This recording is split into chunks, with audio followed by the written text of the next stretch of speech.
revolucionarios sin preparación.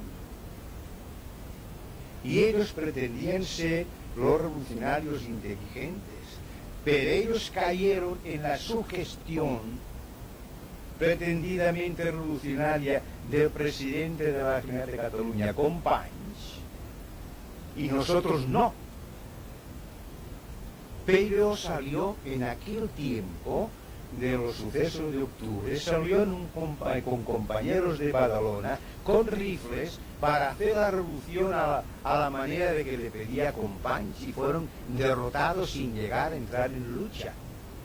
O sea, aquellos cayeron a ser agentes, no dirigentes, no gente de inteligencia. En cambio nosotros, que ellos decían que no teníamos preparación, pues no, nosotros no seremos agentes de nadie.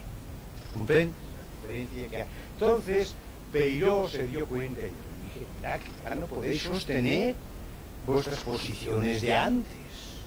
Ya no las podéis sostener porque en realidad los únicos que hemos demostrado aquí capacidad revolucionaria hemos sido nosotros. ¿Qué? Ah.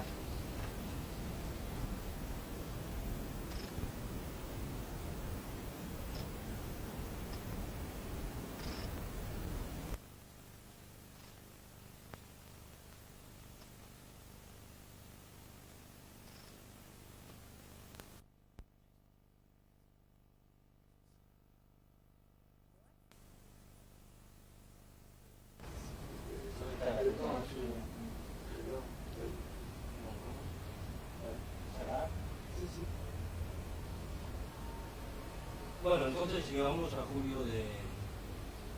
18 de julio del 36. ¿Tú cómo vives los primeros momentos de los acontecimientos, del ambiente en los primeros momentos? ¿En qué lugar te encuentras? ¿Qué haces? Te diré, yo vivo esto de una manera que ya lo había previsto. Nosotros enfrentamos el movimiento, el Comité de Defensa Confederal de Cataluña, enfrentamos el movimiento de los militares exactamente como lo habíamos previsto. Precisamente porque lo habíamos previsto, sabíamos más o menos cuáles iban a ser las acciones de los militares.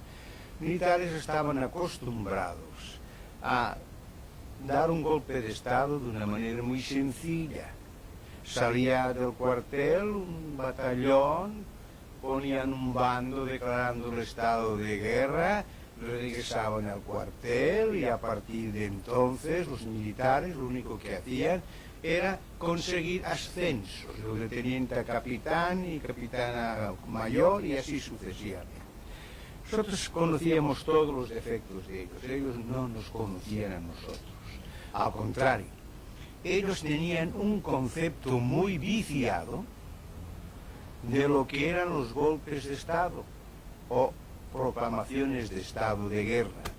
Se lo habían dado los separatistas catalanes, los escamots, los de octubre, porque cuando los de octubre inician su pretendida revolución, salió a la calle pues, a poner el estado de guerra el ejército y no se vieron por ningún lugar, por ningún sitio, los revolucionarios en torno de Companys, y ellos pensaron siempre que Cataluña era lo mismo que ellos ya habían visto con la gente de Companys. El Companys se entregó enseguida, se entregaron los miembros del gobierno de la Generalitat. Y así, esto era especulado por nosotros, era un punto fuerte.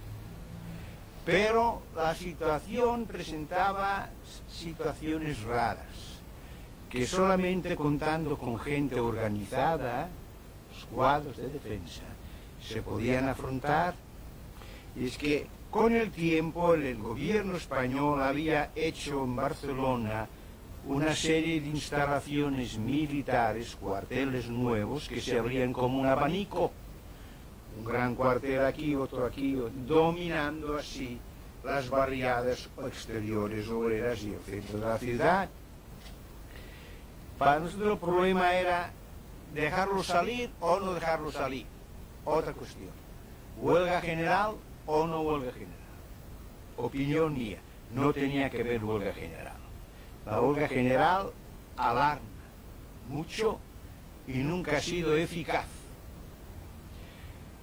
En cambio, lo que nos convenía es que no hubiese huelga general y que los obreros estuviesen en la calle.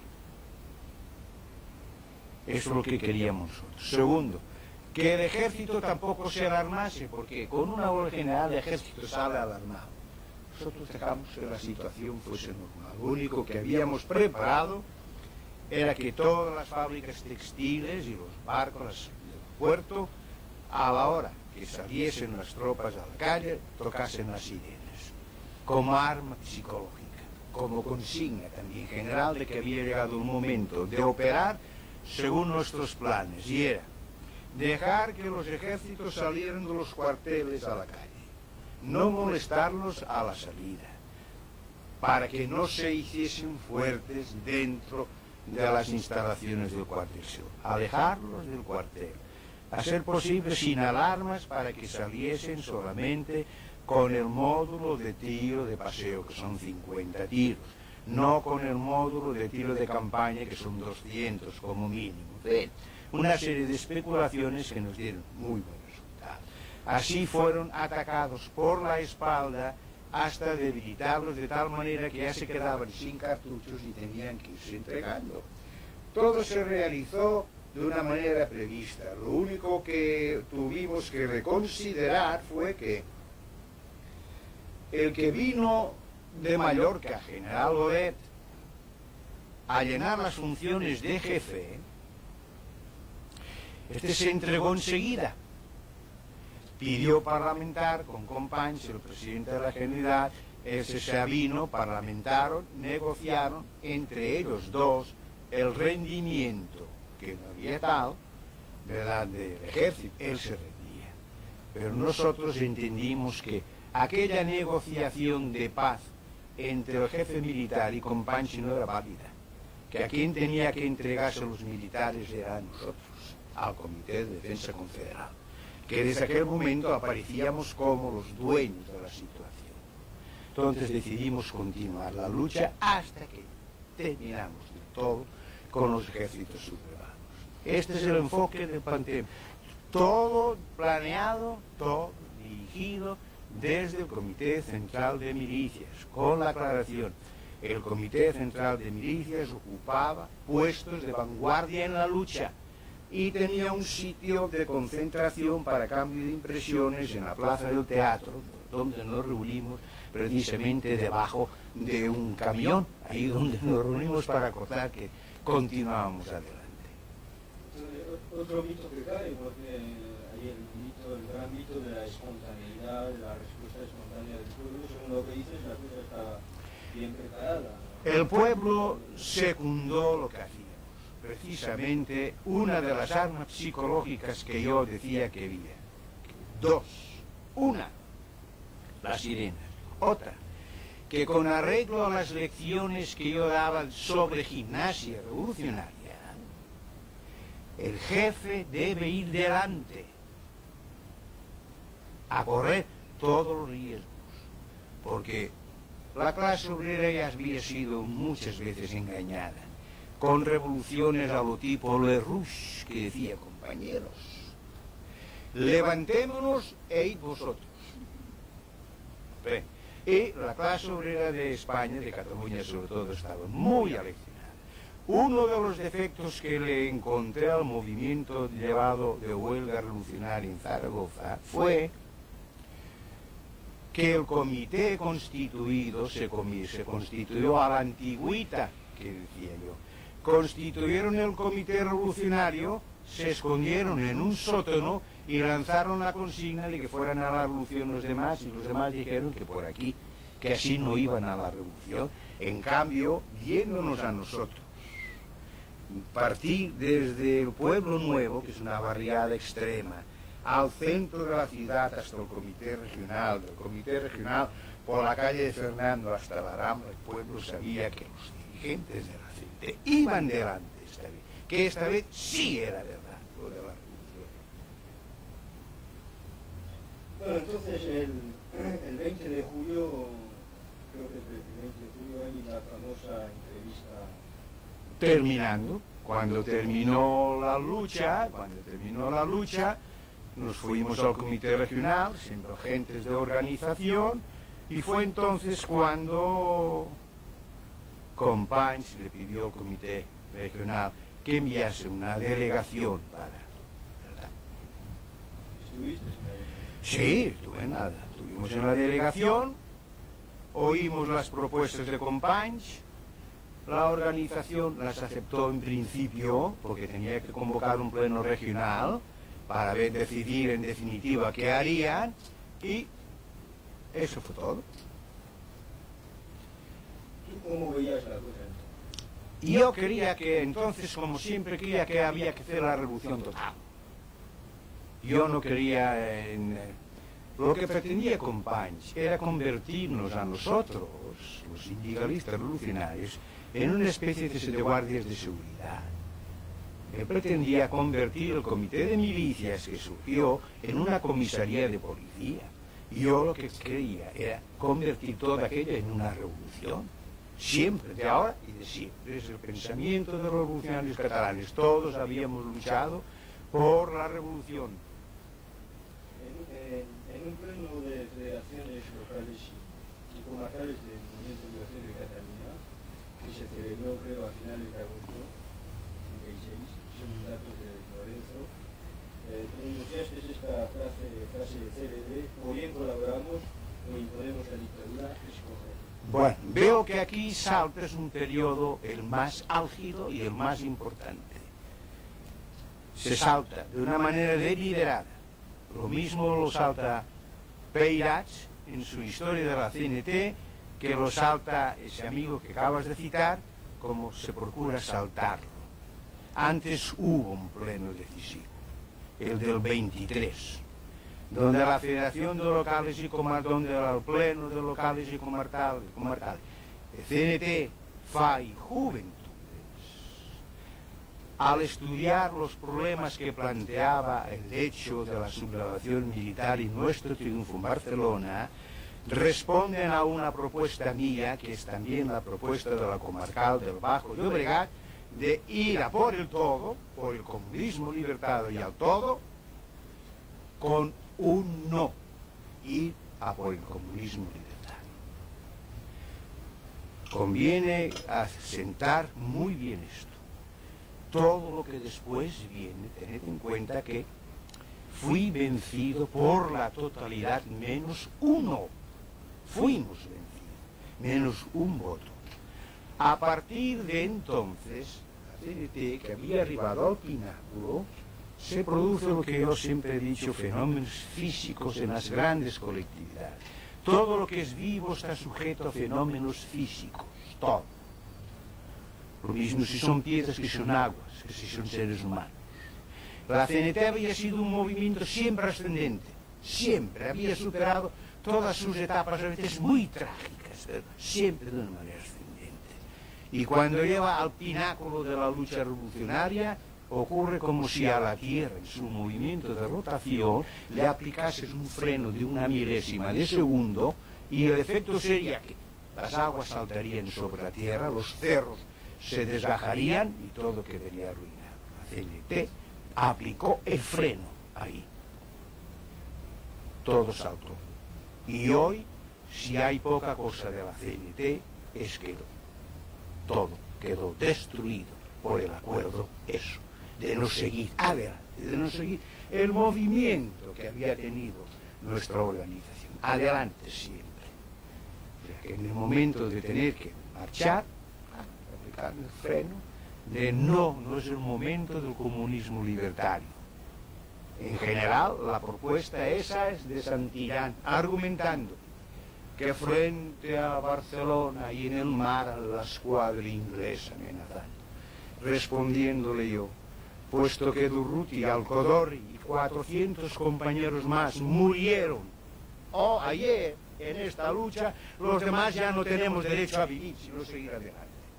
Pero la votación fue contraria y yo me plegué, habiendo luchado por lo que quería, un deber hacia todos, muchos centenares de compañeros que desde los 17 años de mi vida había visto, que marcaban el camino de la revolución con sus vidas y que no admitía arreglos de conveniencia, que había que ser honor los que habían dado la vida por la revolución.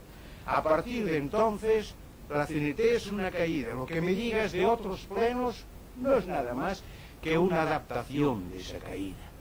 Es posible que sí hubo un pleno ese motivado, porque eso lo explico muy bien, también esto se lo quiso saltar, Peirats no habla de esto, motivado por una queja general contra la paralización de actividades en el Frente de Aragón, donde se llegó pues prácticamente casi a exigirse la destitución de Durruti, y donde ya se iba a nombrar a Jover sustituto de Durruti. Pero una intervención mía, entonces, ya de componedor, ya no era el revolucionario, era un componedor, porque yo la revolución la veía todavía venir en el comité de milicias. Procuraba concentrar todo el poder en el comité de milicias, de manera que el día que la organización dijera ya, estuviera todo de tal manera preparado que habernos apoderado de todo hubiese sido cosa de poner o no poner una firma. Pero la organización nunca lo dijo, y entonces yo tenía que hacer una cosa de composición, y argumentaba, no de esa manera, que en la situación en que nos encontrábamos, puesto que no habíamos ido por el todo, ahí se reprodujo la discusión del todo, por eso deberían existir las actas, no tenía más remedio que escoger entre pasar a formar parte de un gobierno o gobernar, que es lo que yo, la distinción que hacía, gobernar la organización. Entonces la organización toma el poder, el gobierno, y establece la colaboración, la misma que yo tenía en el comité de milicias con los demás, pero dirigiendo nosotros. No entrar en un gobierno a colaborar como lo arreglaron después, que íbamos de zapateros a limpiar botas. Esta es la verdad. Pero esas verdades no creo que ya se lleguen a esclarecer, porque siempre faltará en esta historia de la CNT, siempre faltará el acta del pleno donde se decidió no ir a por el todo. El acta está, y después el acta que se decidió la participación en el gobierno. Ahora bien, efectivamente yo creo, y no es ahora que lo digo, lo he sostenido en México hace muchos años, que todo estalló cuando se aplicó un freno parando la revolución. Siempre he sido partidario de conceptos no absolutos. Hay unas revisiones que siempre he considerado indispensables que se realizasen. Uno, la revisión del proceso de Sócrates. Siempre he considerado que la humanidad inteligente, pensante del mundo, debería revisar el proceso de Sócrates. Segundo, que debería ser revisado el proceso de escisión de la Primera Internacional. No me importa Bakunin, no me importa Marx, lo que me importa es una internacional obrera, la primera, que cuando se forja es escindida. Y que quién tuvo la culpa, quién tuvo más culpa, ¿por qué? ¿Se puede componer? Siempre he querido que si la internacional obrera no se reconstruye una sola, agrupando todas las tendencias que pueden existir en el pensamiento humano, no son más que centro, derecha, izquierda, pueden ser más que esas que ya marcan las leyes de la física, que si no se logra esto, estaremos combatiendo nosotros a los comunistas vienen desprestigiándonos a nosotros, fracaso de la revolución rusa, fracaso de la revolución cubana, fracaso de la revolución china, porque con un solo contenido, con solo el rojo, no se puede estabilizar una revolución. Tampoco se podría con solo el negro, por eso la bandera roja y negra. Hay que darle a lo moral, lo que corresponde a lo moral, y hay que darle a lo material lo que corresponde a lo material. A la hora de tener que edificar una sociedad, yo no me refiero a una conducta del individuo, creo que el anarquista es la posición ante la vida, una posición contemplativa. Creo que el sindicalismo es una actuación en la vida, una actuación sobre hechos sobre que hay que plantear y superar, o sea, distinguir bien lo que es una cosa de la otra. Cuando hablas de ir a por el todo, ¿es que tú crees que era materialmente posible para la CNT ir a por el todo? Es que, bueno, sí, ¿qué es el todo? Es una concepción maximalista. No, cuando digo eso es que, claro, quizá era posible ir a por el todo en Cataluña, pero la CNT era una organización nacional. Siempre he querido que son minorías las que marcan el camino a seguir a las mayorías. Esto nos plantea el problema siguiente. Si no es así, la CNT en Cataluña, si es como tú dices, y a lo mejor por desgracia es verdad, si la CNT en Cataluña está tan enormemente capacitada por encima del contenido de las otras regionales, ¿sabes cuál es el porvenir? Que la CNT de Cataluña se tendrá que hacer reformista. Porque como no podrá emprender nunca sola la marcha hacia las realizaciones revolucionarias, porque las otras regionales todavía no están preparadas, a la hora de tener que esperar cuántos años, no tendrá más remedio que ir solucionando los problemas de la clase obrera de una manera a base de reformas. Tú te das cuenta de las consecuencias de una actitud o de otra actitud. No quiere decir que no sea verdad, pero yo en aquel momento quería probar, quería que la organización tenía que probar. Además, lo que tenía que probar la organización frente a las otras tendencias es que, si bien se puede decir que toda forma de gobierno fuerte conduce a la dictadura, hasta ahora solamente teníamos ejemplos personales en la historia, no ejemplos colectivos. No había aparecido nunca una gran central sindical haciéndose cargo de la vida social. ¿Y por qué habíamos de prejuzgar de que forzosamente por incapacidad nosotros derivaríamos hacia la dictadura? Eso es declarar que nuestra ideología es falsa. Eso yo comprendo que aquellas organizaciones o países de educación marxista que cuando hagan deriva hacia la dictadura, porque el marxismo no cree en el hombre, que lo que hagan las organizaciones de tipo anarquista no pueden pensar lo mismo, no tiene por qué producirse lo mismo, porque el anarquismo sí cree en el hombre. La diferencia esencial, podrán escribir libros y libros sobre marxismo, igual se hizo con el cristianismo, libros y libros, pero no hay más que una diferencia. El anarquismo cree en el hombre, el marxismo no cree en el hombre. Por consiguiente, por muchos libros que se escriben, todo queda reducido así. Nosotros, en tanto que elementos que habíamos ejercido una honda cultura de propagación de las ideas anarquistas con el vehículo del sindicalismo, teníamos más remedio que probar si éramos capaces o no capaces, porque hoy, si no hubiésemos sido capaces, hoy discutiríamos sobre nuestras fallas. Y ahora discutimos sobre entelequias, sobre lo que pudo o no pudo.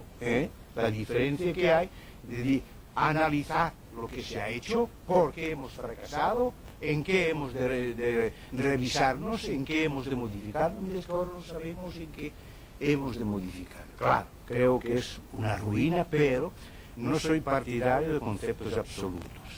Si la ruina se produjo, hoy todavía creo que se puede reconstruir el sindicalismo revolucionario en España, entre otras razones, porque nunca he querido yo que el sindicalismo sea solamente el de la CNT.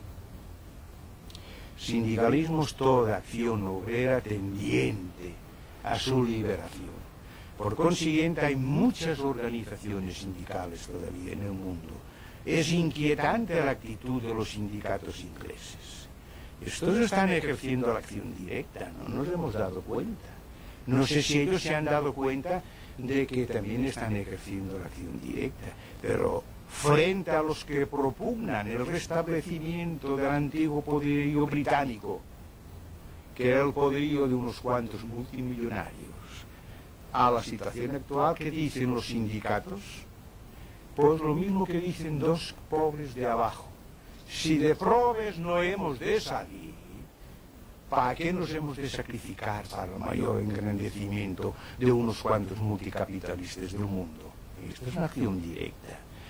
Esto es llevar a un país a la ruina, a la pobreza. Sí, es una acción directa.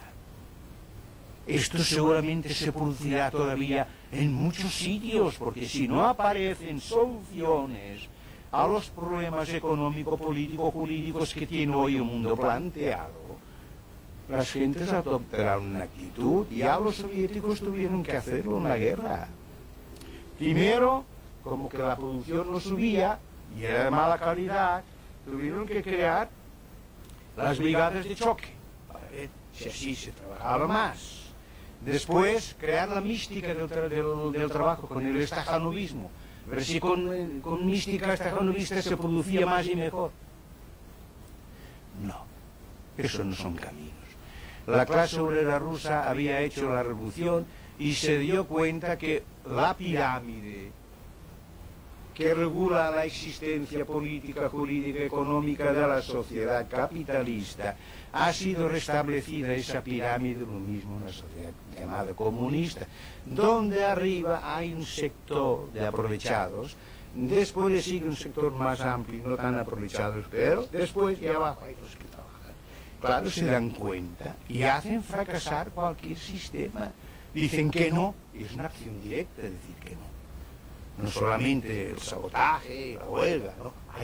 El día que se estudie detenidamente cuál es toda la gama de la llamada acción directa que está en manos, potencialmente en manos de la clase obrera, organizado en sindicatos, se verá que cuando quiera la clase obrera dominará el mundo y reconstruirá el mundo a su manera, a su gusto. No hemos terminado todavía. Bueno, pero cuando viste que la posición que defendías tú y tu compañero que ya por el todo fracasó, ¿no pensaste combatir en la oposición a la tesis mayoritaria? No, yo tuve una acción que también resultó un fallo. Yo reuní el grupo horas después de eso, antes de que saliera Durruti al frente. Reuní el grupo y esta vez ampliado el grupo, con la presencia de Marcos Alcón, de Manuel Rivas, de Joaquín Escaso, con dos o tres más. Y dije que la CNT no era de extrañar que por mayoría hubiese acordado no ir a por el todo, porque la CNT era un conglomerado heterogéneo, no era homogéneo ni monolítico. Por consiguiente, que colocados cada uno de los representantes a tener que decidir optaban por lo más cómodo. Pero que esto siempre había sido igual en la CNT, pero siempre había habido grupos de audaces que habían determinado los acontecimientos, no dirigido a la CNT, determinado los acontecimientos, y que yo entendía que la gente, antes de salir al frente de Aragón, teníamos que tomar el poder en toda la ciudad y en toda Cataluña. Durruti se opuso. Dijo que entendía que sí, que yo tenía razón en mis apreciaciones, pero que él creía que esto sería bueno de realizar después de la toma de Zaragoza. Y yo le contesté, ¿y quién nos asegura que tomarás Zaragoza? No olvides que llevarás no un ejército revolucionario, sino una gente que no sabe a dónde va. Sobre la toma de Zaragoza también es un problema, ¿no? Porque en Barcelona la rebelión había sido aplastada por el pueblo y en Zaragoza, sin embargo, la situación fue totalmente distinta. En un discurso radiado que pronunciaste entonces decías: a la ciudad de Zaragoza no se la podrá considerar de ahora en adelante como el baluarte de la CNT, sino abate con rapidez fulminante a los fascistas. Bueno. Militantes de la CNT y de la FAI debéis haceros matar. Tened en cuenta que si el proletariado catalán respondió con un solo hombre, se debió a que los militantes destacados ocuparon las filas de mayor peligro. Sí. Y entonces dada la fuerza de la CNT en Zaragoza, no se explica el porqué de esa derrota. Efectivamente, ahí todo es verdad, lo que has leído. Es la verdad objetiva. La subjetiva es que no obstante haber nosotros logrado un acuerdo en un pleno de regionales del principio de la República, que en cada regional se constituirían los cuadros de defensa y se regularían por el espíritu de la gimnasia revolucionaria, no logramos que se llevase a cabo. Entonces, en Zaragoza, si no había cuadros de defensa y no había espíritu de gimnasia revolucionaria, que los líderes salieran frente a determinar la marcha de la clase obrera, tenía que ocurrir lo que ocurrió. Lo mismo en los otros sitios, mismo digamos que en Asturias, prácticamente Asturias fue lo mismo, Galicia, Andalucía fue lo mismo. Si yo estuve en Andalucía, porque yo estaba muy preocupado de lo que ocurriría en Andalucía, porque yo consideraba clave del éxito de nuestra revolución, el que sobre la piel de cuero hiciéramos 3 ciclos de influencia, partiendo de Barcelona uno, partiendo de Galicia otro, partiendo de Sevilla otro. Si esto triunfaba en estos 3 sitios, nosotros triunfaríamos en toda España. Si no triunfaba, la guerra sería terrible, y así ocurrió. No, la gente no quería comprender. Yo estuve en Sevilla aprovechando las cosas de los mítines, hablé con compañero Arcas, con todo el comité de defensa. ¿Y qué tenéis preparado? No te preocupes, me decía Juan, no te preocupes, tú verás. Pues sí me preocupo, es que nosotros con la huelga general, no, si no se trata de huelga general, se trata de hacer frente a un ejército que saldrá dispuesto a jugarse la vida. Y para eso hay que tener una táctica y una estrategia, una preparación. Si no, efectivamente, no se nos quiso hacer caso y solamente triunfamos en Barcelona porque teníamos un ejército en nuestras manos, de juventudes dispuestas a todo, sin que no objetaban nada. Habíamos preparado muy bien eso.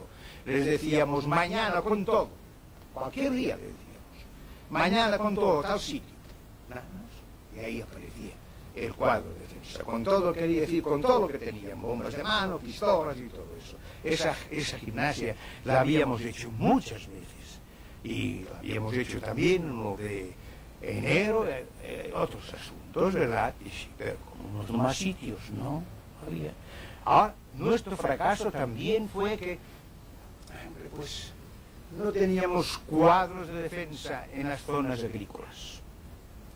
Si aparte de las zonas rurales hubiéramos tenido preparación entre los campesinos, posiblemente otro habría sido el resultado, pero eso ya es hablar de cosas que no vienen.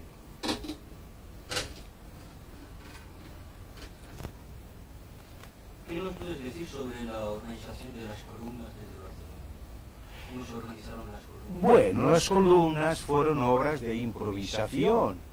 Nosotros teníamos que sustituir un ejército con todos sus mandos, ordenamientos, disciplinas. Entonces, nosotros lo único que pretendíamos era taponar, de forma que no vinieran sobre Barcelona los ejércitos organizados de los sitios donde no había triunfado la revolución. Entonces esas columnas salieron con un ánimo muy bien dispuesto para eso, se convenía taponar. Pero como era una guerra, fue una guerra nacional, el taponamiento consistió en que unos hombres de la CNT aquí, en milicias, tenían que combatir contra hombres de la CNT que estaban en el otro lado como ejército, y unos de la UGT a otros de la UGT. Quiere eso decir que en general las milicias esas, como no tenían una preparación para-napoleónica, pues no se comportaron como ejércitos napoleónicos. Creo que si Napoleón hubiera tenido que hacer frente a guerras del interior de Francia, nunca habría sido Napoleón.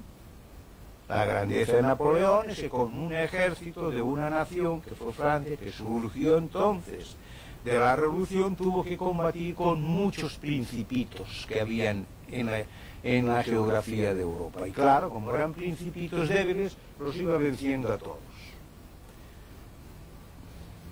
Hay una cosa que quisiera que me contestes, es que cuando miras un poco las cosas de cerca te das cuenta que todos los supervivientes del grupo, los solidarios, han sido responsables militares, Foguer, Blancos, Sanz, o responsables de orden público, Alfonso Miguel o Luis Fernández, o responsables políticos. Pero no los responsables burocráticos de la organización, cita uno. No, pero es interesante. Sí, nosotros, ya te he dicho, teníamos el principio de la gimnasia revolucionaria, que los que aparecen como jefes tienen que ir al frente de la lucha. Pero no estamos en la preparación de la burocracia sindical contrarrevolucionaria. Por eso nos vencieron. Bueno, otro problema que creo que es importante, se discute sobre cuando se decidió mandar parte de la columna de Urrutia a Madrid. Hay dos tesis, una tesis que dice que Urrutia estaba en desacuerdo y otra tesis que dice que Urrutia estaba de acuerdo. Es que tú tuviste ocasión de hablar con él. Yo hablé con él, ya una vez vino a Madrid, vino a Valencia a verme cuando se iba a Madrid y yo lo acompañé hasta Madrid. Y él me explicó lo que había ocurrido, que reunidos ahí la Federica, Santillán y Marianet, crearon una especie de demagogia, de que Durruti tenía que ir a Madrid a salvar Madrid. Pues no, yo no creía en estas cosas, no he creído nunca.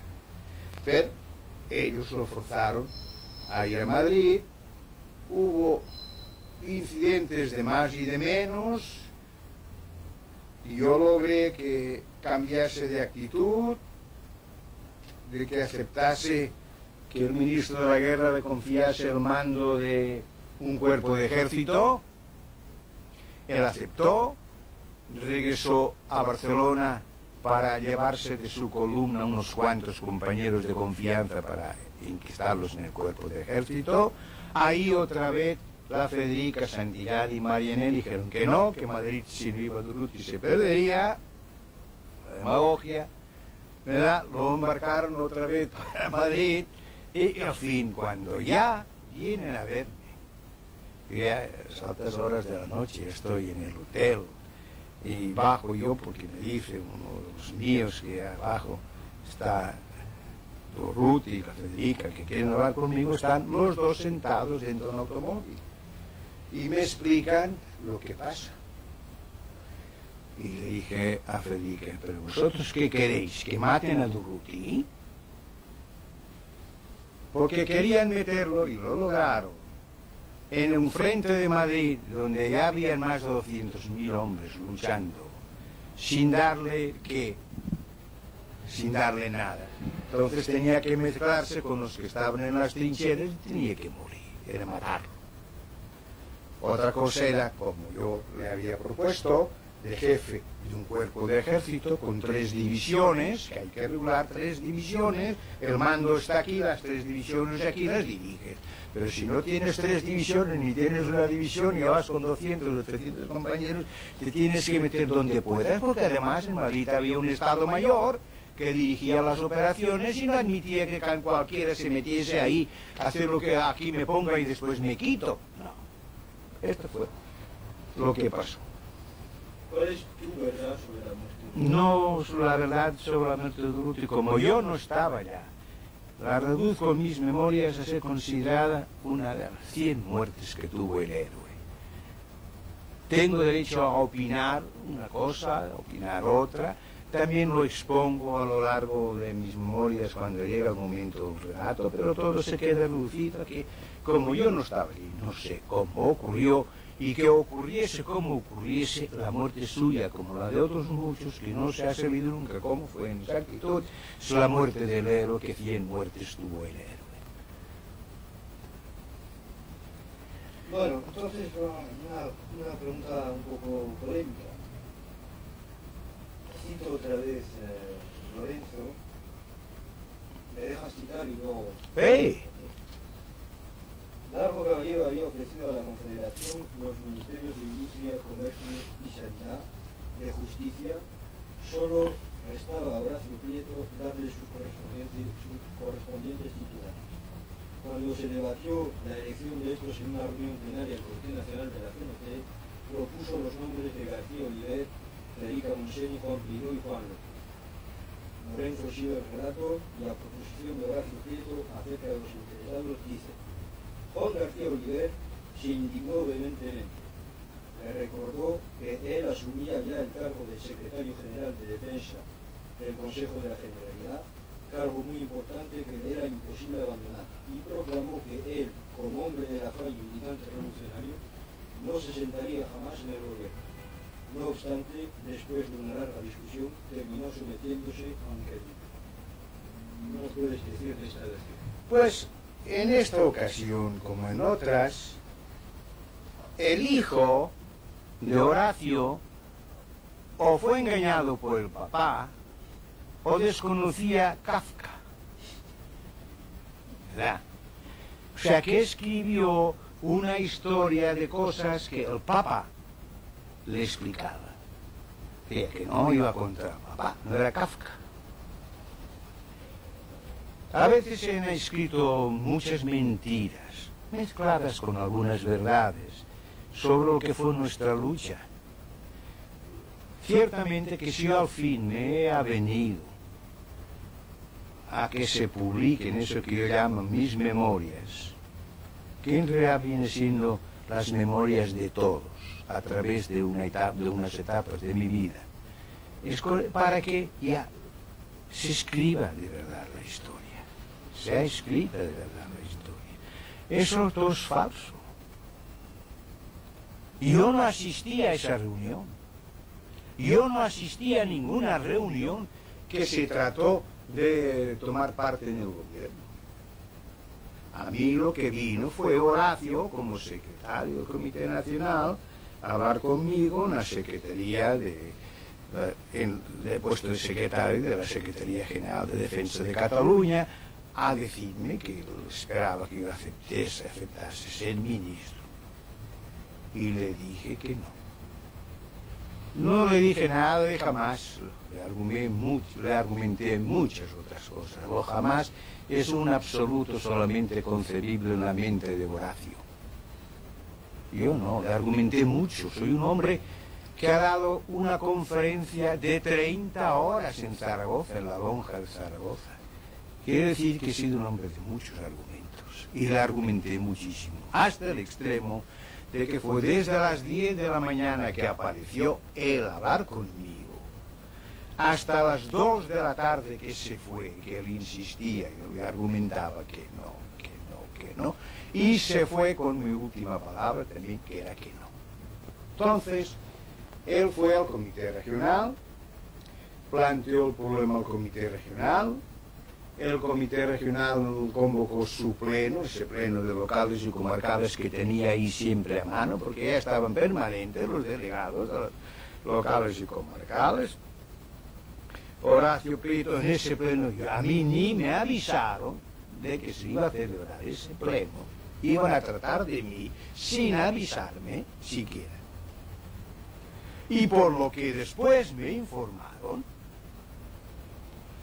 al llegar a la cosa de los nombramientos ocurría que él ya había hablado con Peiró y le dijo que sí.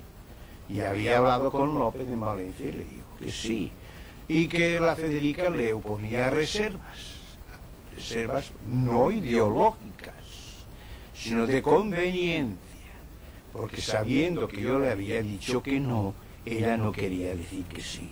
Entonces ella en el pleno, según me han informado, porque yo no asistí, impuso 2 condiciones para poder aceptar ser ministro. Una, que el Pleno acordase imponerme la obligación de aceptar ser ministro. Otra, que sus papás le autorizasen a ser ministro. El acuerdo del Pleno fue que sí, que se me obligaría a ser ministro. Es más, para que no me volviese atrás, el Pleno ya designó sustituto mío en la Consejería General de Defensa, al compañero Juanel. Cuando Marianet, por teléfono, nunca ni siquiera en presencia de ellos, me avisó de que debía arreglarme, estar previsto para marchar aquella misma noche a Madrid para tomar posesión del ministerio, le dije, bueno, ¿y estos acuerdos de qué? Dice, esos acuerdos del Pleno de Locales y Comarcales. Entonces no tengo más remedio que acatarlo. Dice, sí, y además ya va a venir enseguida el que te sustituya a ti aquí. Muy bien, pues voy a acatar el acuerdo del Pleno. Pero que consta, Marit, a contar tú abajo, de que habiéndose me comunicado el acuerdo del Pleno, y yo lo acato, no es que lo acepte, lo acato, con mi protesta, con mi protesta. Esta es la verdad histórica. El por qué ha sido desaparecido, se ha hecho desaparecer este Pleno, estas actas, este es el misterio bien claro, de los que no les convenía que se supiese. Lo mismo que el acuerdo del Pleno, en que se debatió si sí o si no ir por el todo. Lo mismo que el acuerdo posterior, en que se debatió la actitud, la cosa del Frente de Aragón y mi opiniones, etc. 3 actas que han desaparecido y que contienen la verdad, la verdadera verdad histórica de lo que le pasó a la CNT, porque todo lo demás es secundario. Más, el segundo Pleno es secundario del primero, y el tercer Pleno es secundario del primero. Si no hubiese recaído el acuerdo del primer Pleno, no queriendo ir a por el todo, no habríamos tenido que llegar a formar parte del gobierno, ni discutir si sí o aquel tendría que formar parte del gobierno, ¿no? Una cosa. Pero esas 3 actas se complementan y no hay historia posible. Y me avergonzaría a mí de recibir un solo centavo, por la venta de una historia que es falsa, que ha sido deliberadamente falseada.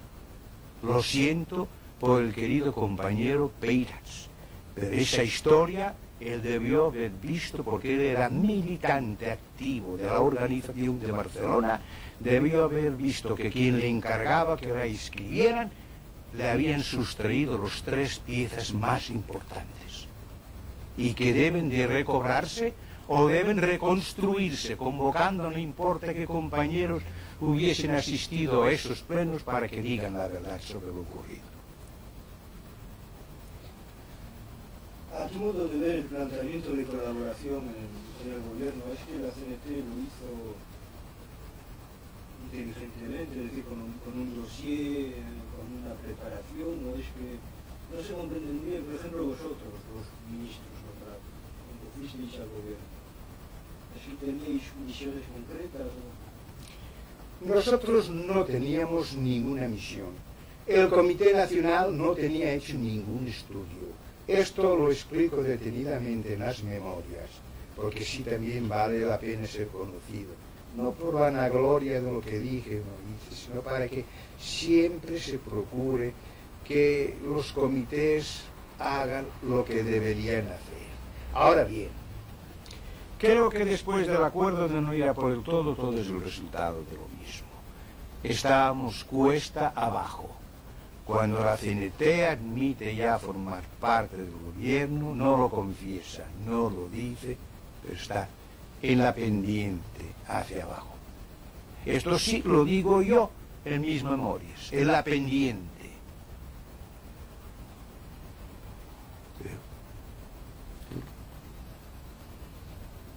Estando tú de ministro de Justicia, el decreto del 28 de diciembre del 36 crea los campos de trabajo destinados a los artistas. Y el decreto del 13 de mayo del 37 amplía las funciones de los tribunales de Estado. Bueno, esto si no me traes los decretos, no podemos comentar los decretos. Esta pregunta te parecerá ingenua, pero me interesa saber cuáles son los problemas de conciencia de un anarquista encargado de hacer funcionar el aparato de justicia del Estado. Bien, es una pregunta muy ardiente. Yo no creo que hay ningún problema de ningún anarquista de cuando fue ministro. Creo que cuando los que se decían anarquistas fueron ministros, dejaron de ser anarquistas y ya no tenían problemas de conciencia anarquista. Es cierto que después no ha faltado quien haya dicho que se arrepiente de haber sido ministro y que vuelva a ser anarquista. Mentira, esto es una farsa. La historia de la revolución en el mundo social no puede tener páginas de farsa. El que era anarquista y fue ministro ya no es anarquista. No lo será nunca más, diga lo que quiera. No se puede volver, porque entonces que fue un capricho. Admitió ser ministro por capricho. Se nombró ella por capricho. No era un proceso histórico que determina que haya ministros. Aparece lo que llamaban sus papás, Federica, la nena, siendo ministro. ¿Eso qué es?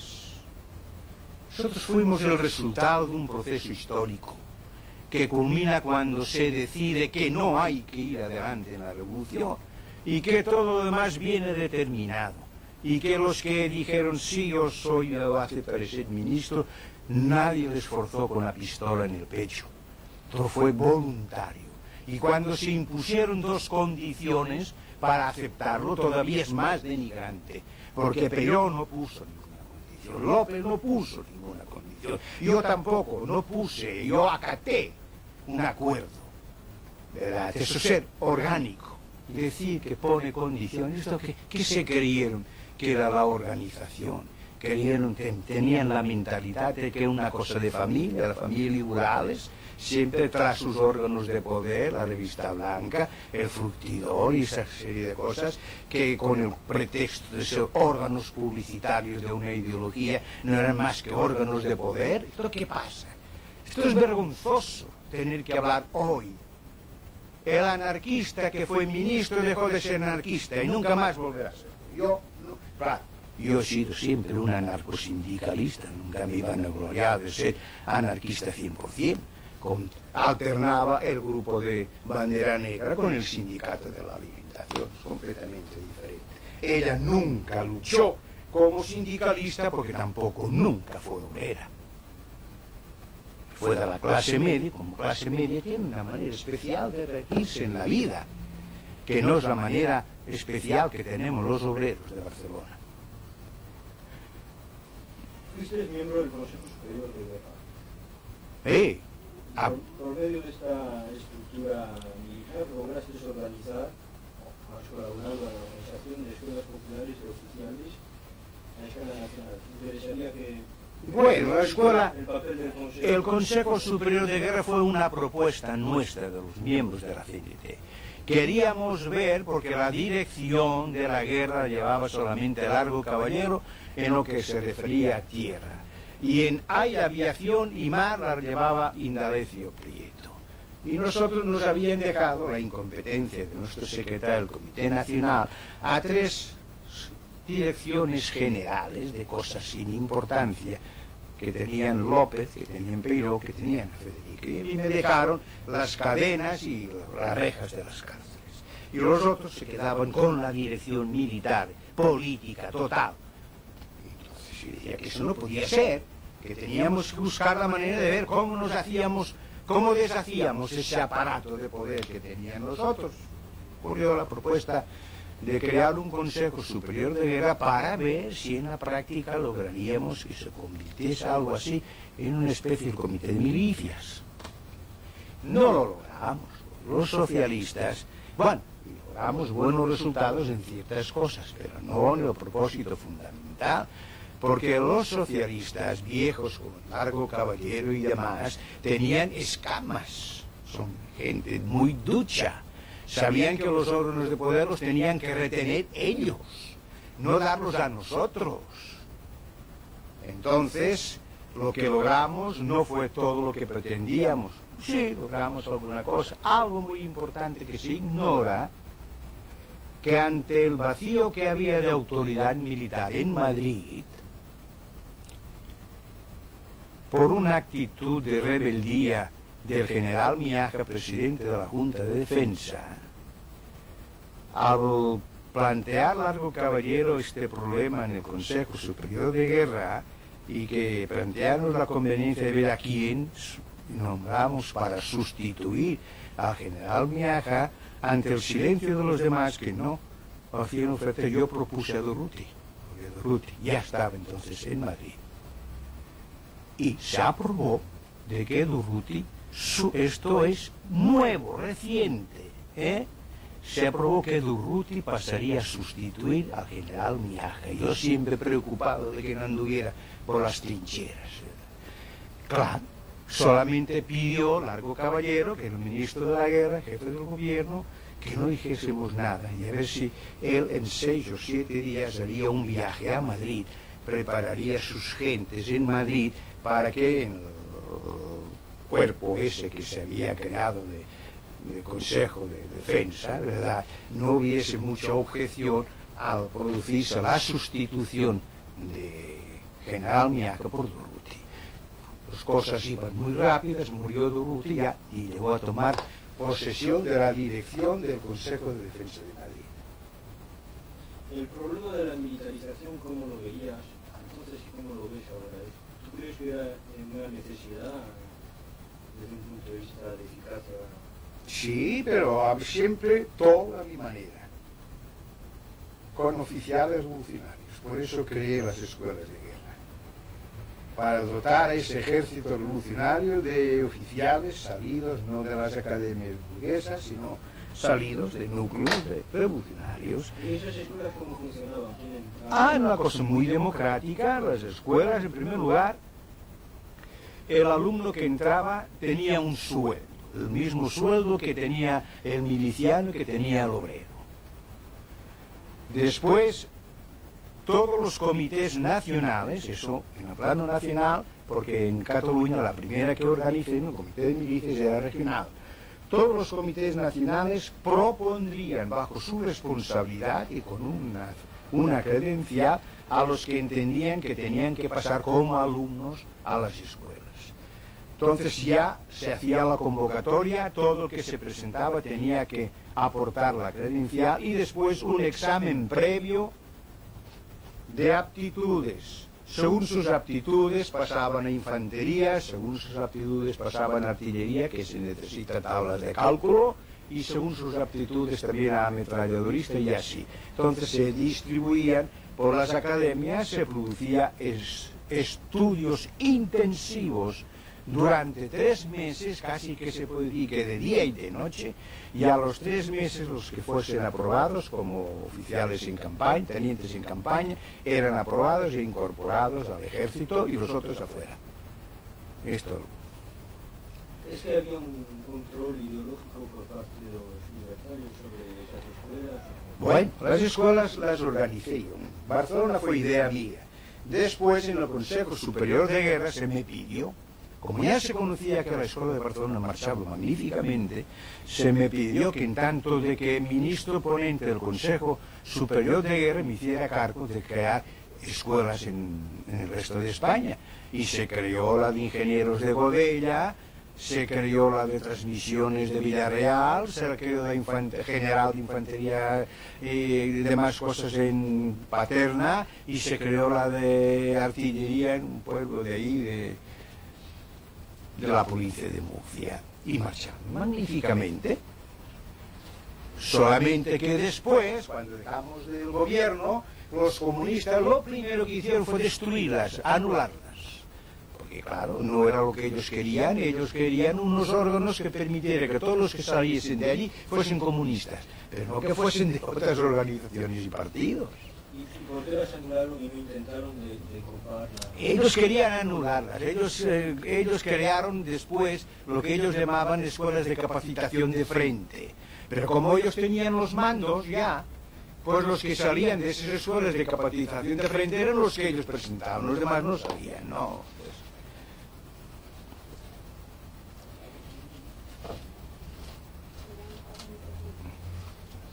Bueno, entonces ahora llegamos a otro acontecimiento central, la guerra fundamental, que es el mayo 37. ¿Tú cómo viviste esos días de mayo? ¿Qué te recuerdas de esos episodios? ¿Cómo ves la cosa ahora? No, ahora entonces, nosotros teníamos un expediente elaborado aquí en París por la Comisión de Investigación del Comité Regional de Cataluña. Con arreglo a este expediente se probaba que Irujo, los Aiguader de Cataluña y otros, con Gil Robles, estaban conspirando en París para ver de promover un golpe en España, terminando con la guerra y proclamando al rey Don Juan. Este era el